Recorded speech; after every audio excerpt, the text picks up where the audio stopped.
Another Thursday, another cabinet meeting as President Barrow and ministers dialogued on what can be done better to improve the socio-economic status of Gambians.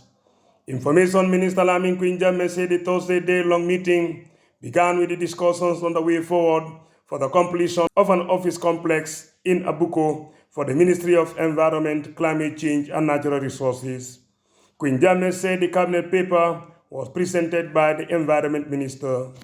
The Honorable Minister reminded the Cabinet that this Cabinet paper was preceded by an earlier one, whose Cabinet conclusion reached on the 6th of April 2023 gave the following. 1. For the said ministry to terminate the contract with LER through the advice of MOJ, that is the Ministry of Justice. A criminal investigation to be carried out immediately to establish what went wrong. And 3.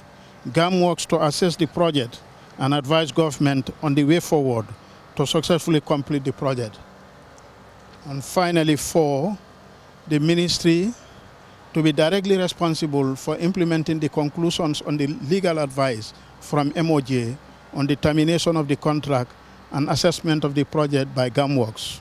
Information Minister Lamin Quinjame said a summary of the legal advice sorted from the Ministry of Justice had some main issues, including termination as a result of expiration, breaches due to lack of completion, entitlement of innocent party to claim damages, obtaining survey, and the evaluation report.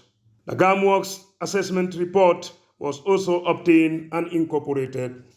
She also indicated that on financial implications, GAM Works recommended that more than $38 million is needed to complete the project, which excludes materials on site valued at almost close to $4 million and goods off-site not valued.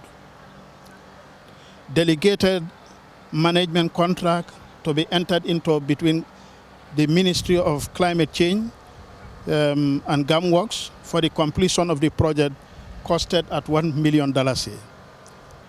It was thoroughly discussed, considered, and seen as non-controversial as it is. Cabinet granted it approval. The second cabinet paper discussed on Thursday was the implementation of the livestock master plan to address some of the challenges of the livestock sector. The paper was presented by the Agric Minister. Introducing the proposal, the Honorable Minister requested Cabinet to consider and approve the livestock master plan to address some of the challenges of the sector. Commenting on the background, the Honorable Minister reminded Cabinet that the recovery-focused Gambia National Development Plan 2023-2027 recognizes the livestock subsector as a prime asset and renewable resource that creates opportunities to reduce poverty, insecurity, malnutrition, and creates employment and income-generating activities, especially in rural households. Lamin Quinjame said the Agric Minister informed Cabinet that the sector contributes 13.8% of the agricultural gross domestic product and 26% of the overall GDP. But the sector is affected by a plethora of challenges, including lack of access to food, fodder, and water, in case outbreaks, limited veterinary services, low level of market linkages, and lack of improved GAM platform. Against this backdrop, the Small Ruminants Production Enhancement Project was commissioned with the Livestock Master Plan as one of the key deliverables.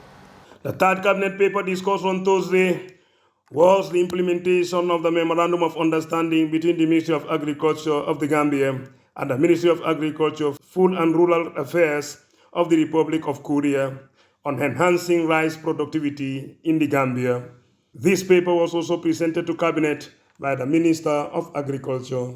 Commenting on the background of the Cabinet paper, the Honorable Minister said, under the auspices of the Ministry of Agriculture, Food and Rural Affairs, a ministerial meeting was held in Seoul, Korea, from 10 to 11 July 2023.